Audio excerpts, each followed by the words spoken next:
Storage Legends. No, wait, that's not right. Regular Guy Barbecue. That's who it is. Yeah, how's it going? We're being legendary today. Anyway, hey, listen, we're going to make our great meal today. We're making meatloaf. And you're all like, oh my God, meatloaf, that's so boring. Wait till you see what we're going to do. This is going to be cool. So, I'm going to put some new twists on an old dish. And I'm inside right now, and a couple of reasons for that is, number one, my son is here visiting my daughter, because daughter had a little medical things to get taken care of, no big deal. Most importantly, it's in the triple digits today here, and some of our ingredients would not like getting out in that extreme heat until it's time to cook them, so we are inside. So we got 2 pounds of burger, 80-20 burger, and a pound of ground pork. And we're going to try to make this a little bit like a meatloaf, a little bit our way, if you will. So I've got garlic powder, I got parsley, got some black pepper, ground black pepper, some dill weed, coriander, onion powder, paprika, parsley, and oregano in this dish. Did I say that parsley twice? I forget. You add the spices how you like them. I've got a blend of things that I think are going to work for me. It's a lot of meat. See what happens. So you've done this before. If you haven't, you've probably seen us do it before. If you haven't done that, you ain't watching enough of our videos. Seasonings go in the meat. And in tradition with meatloaf, we're going to add some breadcrumbs. Now, these are an Italian type of breadcrumbs, and we're going to probably put in maybe a cup, maybe a little less than that, not for sure. Don't really matter. It'll turn out just fine, I hope. And get over there. 2 eggs. Okay? Pretty simple, right? You guys know this part. You've made meatloaf before, you know what kind of ingredients that works good for your recipe for meatloaf. You can probably use just about any recipe for that. I'm doing it this way because I think it's going to turn out amazing.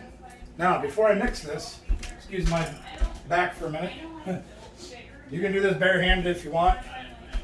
Let's see your back. With a capital E. That's a shout out for you, Guapo. We love you, man. Anyway, I'm putting the gloves on just because I like wearing gloves. Now, food safety, all that BS. So. All right, so, but the best way really to mix this, especially when you're doing a meatloaf, because you don't want to over mix it. Take a look, but don't overlook it. That's later tonight. Yeah, mixing it by hand seems to be the best way that I've ever found to make a meatloaf. I'm sure most of you have done this kind of thing before, even if it was just playing in the mud. You had your kids playing with the Play-Doh, whatever it was. You've probably done something like this before. So, if I need to explain it to you, go back and watch some other videos. You'll see how to do things by hand to mix it up.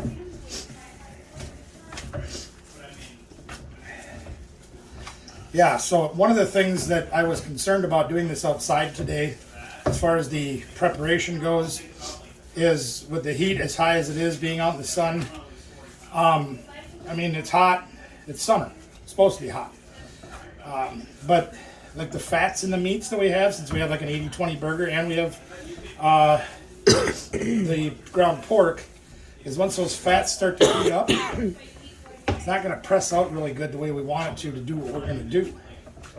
So, doing it indoors where it's air conditioned, nice 68 degrees, 70 degrees, whatever it is, will do better for us. Okay? Okay.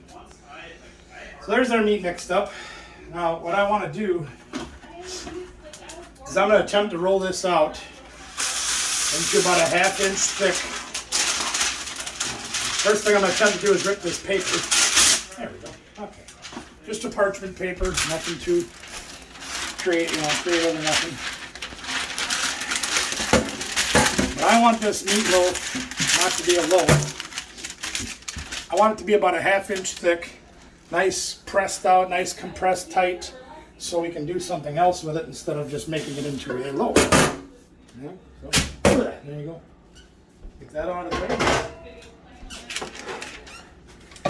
I hope I got the right size pan. I hope I got the right amount of meat.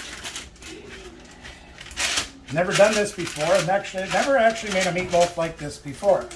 So it's an experiment that we are trying for the very first time. And maybe it'll encourage you to try something like this for the very first time too. And that's kind of what we're here for, right? I'm no gourmet chef. I don't know how to do everything when it comes to food.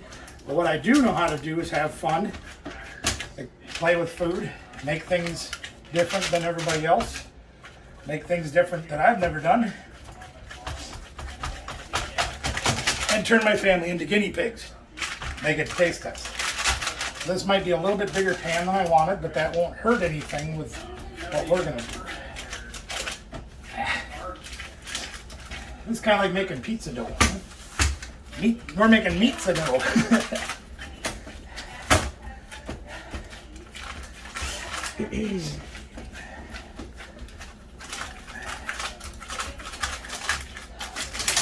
Whee!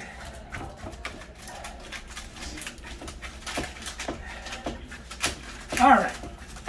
So there's our pressed out meat.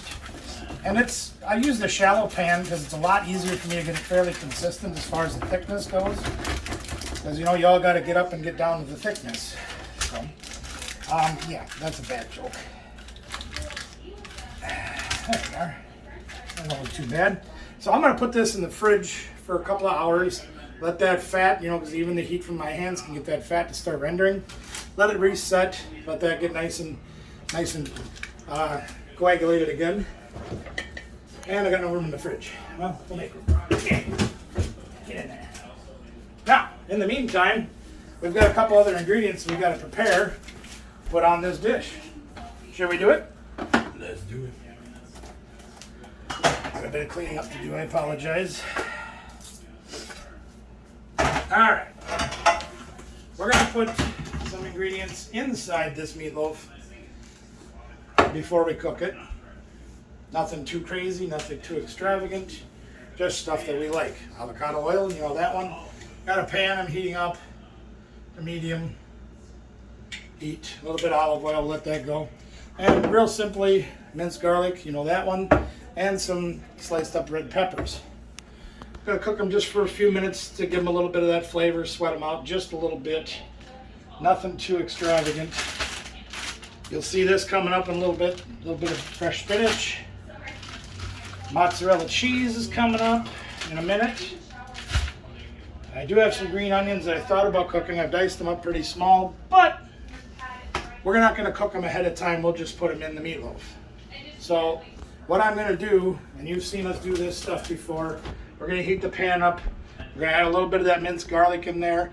We're going to cook those vegetables or those green peppers, red peppers. It's been a long day already. We're going to cook those red peppers just for, you know, like 5 minutes or so. Take them off the heat. Wait for that meat to get ready to go. And then we'll show you how we're going to assemble this before we take it outside. Come back.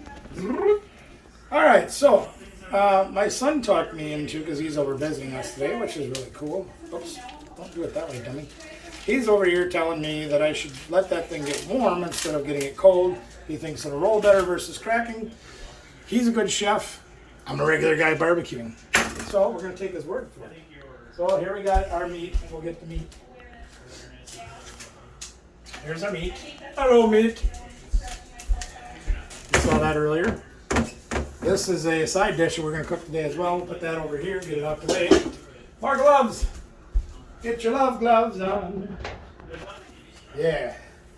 By the way, thanks to one of you viewers out there, I was able to get a contact to find some gloves. Woo! So I have some that last me for a little while. They were $23 a box, which is outrageous compared to the $6 I normally pay, but hey, I have gloves. I'm happy. Right, we're going to make an attempt at this. I'm going to try. All right, cutting board. Ominous, and hope it don't hit us. Here comes the meat. Here comes the meat. There's the meat. Where's the meat? There's the meat. Now my hope, having it on this parchment paper and doing it this way, we're going to be able to roll this thing out and make it into what we want it to be. So first thing we're going to add to this roll out the barrel is some mozzarella, because I like cheese. You guys are like cheese. We're from Wisconsin. It's a cheese thing. Ding. So we're literally just going to And I'm leaving it a little bit away from the edges. And probably not going to put it right there on the end, just so it doesn't come sailing out at us when we're trying to cook. Right? Makes sense? Logic? Hopefully, maybe, Lee. Most of you out there just babbling away, I tell you. There we go. So there's some cheese. Oh yeah, you remember we cooked those red peppers and that, and a little bit of garlic? We're going to add those to the middle, because those will give us a nice bit of flavor on the inside. I put way too much garlic in them, but there's no such thing as too much garlic in my book. Of course, I can't read, so just look at the pictures. Nice green onions, also added. And I'll tell you, for a barbecue dish, those of you that are Vegematics out there will be really happy, because there's lots of veggies in here too. Oh yeah, this one. We got some fresh spinach, well, it's packaged, but fresh nonetheless. And I'm literally just adding this to give it some body, to get us some vegetables, because who doesn't need more vegetables in their life, right? The Vegematics. You'll be proud of us. You'll be happy to see we're adding veggies to our dish. Okay. There we are. There's some vegetable to our dish. Okay. Pretty easy to do, right? Now the fun part. Let's hope I can do this without screwing it up, right? So I'm going to use the parchment paper to get the first layer of turn on this. I hope. Man, I've never done this before, and I really hope it folds. It's not. There we go. Come on, baby. Come on, baby. Now, we'll try using the parchment paper again. See, I had a feeling, because I've done this a little bit with, there's a certain pizza recipe that I make that I use a layer of sausage on a deep dish type of pizza. That's a real pain in the butt to roll. And I always use the parchment paper to roll it flat, opposite of what I'm doing now, and it works really good. So I thought, the parchment paper might help me out. And to be honest with you, it's been my saving grace on this so far, because it is not wanting to go with me. To all the girls I've loved you. There. Well, that's not too bad, is it? Don't look too bad. All right. We've got a nice little shallow pan here we're going to use to actually cook this thing on. And I put a little bit of our avocado oil on the bottom. Avocado? Avocado. And I think it might be just big enough. Come on, baby. In you go. I said, in you go. Yeah. A gun? Yeah, son of a gun. Bang, bang. McFoley. That's his jack. There we are. So it's in there. And, shape it as you go. Give it a little tucking in. That sort of thing. There we are. That doesn't look too bad. Now, I want to do a couple other things to this. Just to dress it up, to give it another layer of flavor, because you guys, we like the layer of flavor, and all those sort of things. So I need a spoon, not a fork. I'll get over here. I was trying to grab the ones out of there, that way. Anyway, ketchup. A lot of you use ketchup on your meatloafs. Some people don't. I like it on there. I think it, when that crisps up a little bit, I think it does something nice to the meatloaf. So I'm going to put it on. And this will add a little bit of moisture content to this too, so it doesn't dry out, in theory. There we are. Right? In you go. Worcestershire. I can't say it. You guys know what it is, right? You know. Worcestershire sauce. Just a little sprinkle of that on there. Again, another layer of flavor. Lemon Perrin? It's a Lee & Perrin sauce. Yeah, Whatever. Then we got this. More bacon? We got more bacon. We got bacon. And I was going to do a wrap on this. And my son said it's really hard to do. And I believe him, because he's done it before. I have not. So what we're going to do instead is we're just going to lay it on the top, tuck it in the bottom. Probably save me a little time. Probably save me a little headache. Probably save me a little bacon. Make it for something else. And we bought a medium grade of bacon. We didn't buy the highest grade of bacon. If you buy better bacon, it's probably going to work better. You can probably make that. You guys have seen how people take that and lay the bacon back and forth and make like a weave out of it. I think that's a great idea. I think it takes a hell of a lot of bacon. And, you know, it's not required. It'd be cool, but it's not required.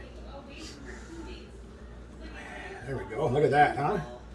So far, it's turning out all right. What do you guys think? Nod your phone if you think it's all right. Yeah, okay.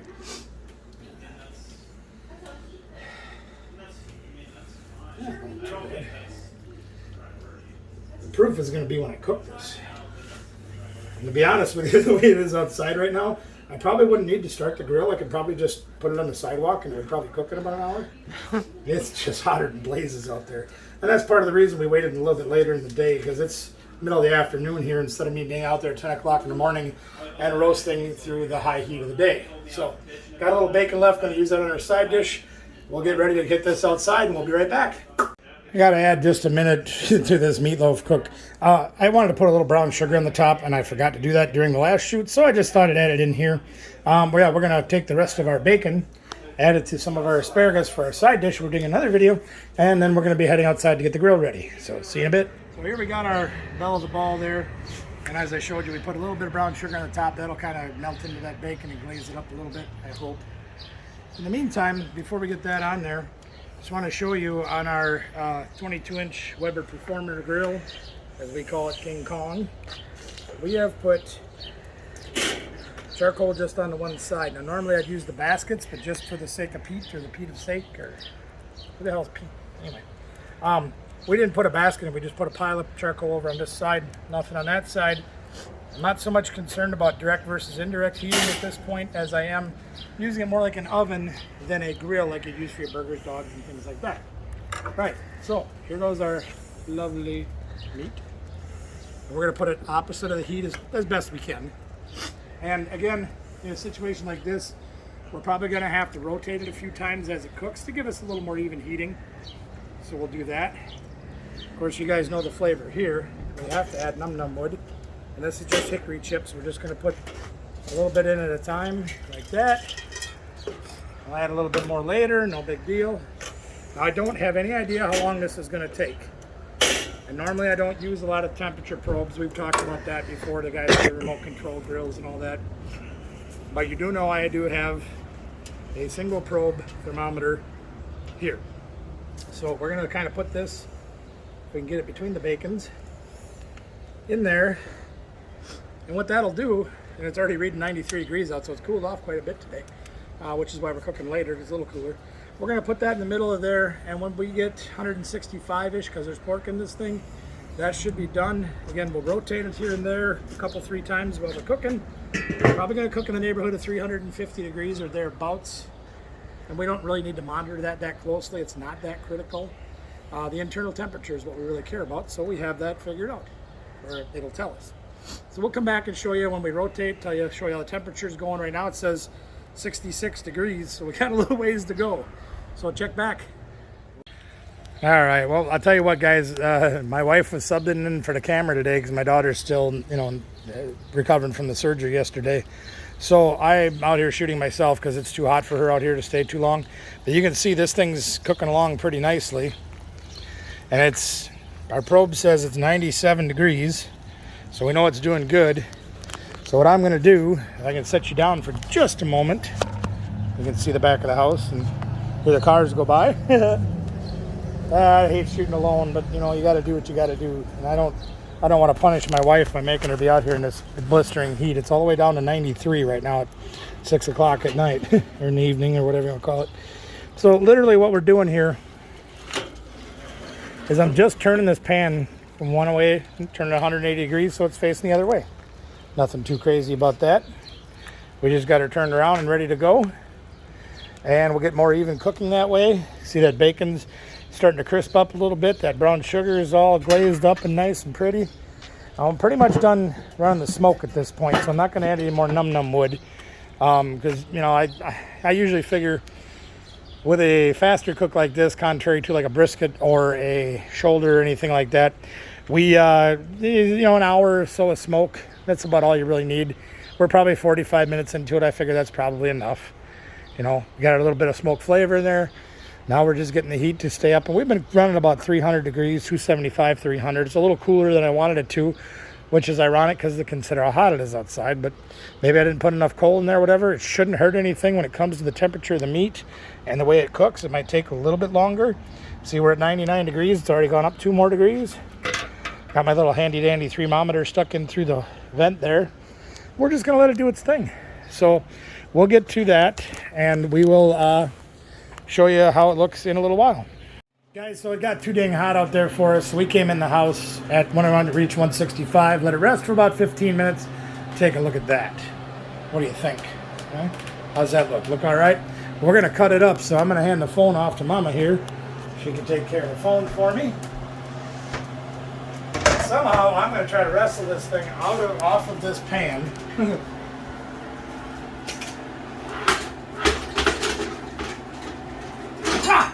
Gotcha. We're going to use a knife, a spatula, and a whole lot of praying to get Say this it thing right. out. Knife. The knife. Yeah. I'm not a horror film yet, so let's see how we did here, shall we? Oh my God! Whoa. It smells so good in here. It's just amazing. There. Go ahead. Look at that. It moved over there. Not a drop of juice wasted. Well, maybe just Heart one. attack waiting to happen. There's vegetables in there. Come on. What are you talking about? So let's cut it open, shall we? Now we got it right to 165. It took just over 2 hours, so it wasn't too bad at all. But man, that heat is just brutal out there, even at this time of the night. Take a look at that. Take a look at that. Get some close up of that food porn. All your vegetables are in there. Your cheese is melted beautifully. That bacon is crisp and ripe and ready. All the meat is cooked all the way through. I don't know. Not bad for an experiment by an old guy doing some crazy stuff, right?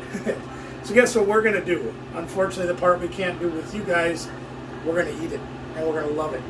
So thanks for tuning in. Try it out at home. See what you can do. Send us a video of what you're doing, or just enjoy the food and enjoy life. Don't forget to subscribe to our channel if you haven't done so yet. If you haven't, why haven't you? Like the video if you like what we made here. If you don't like it, give it 2 thumbs down because we like thumbs. No matter what, we like your thumbs. Share the video so all your friends can join us here at the Regular Barbecue Guy family. Bell notification, ring-a-ding-a-ding-a-ding, so you know when we make another video. And comment below, see what you guys' thoughts are on this. We want to know what you think. Thanks for joining us. We'll see you soon. Stay cool, everybody.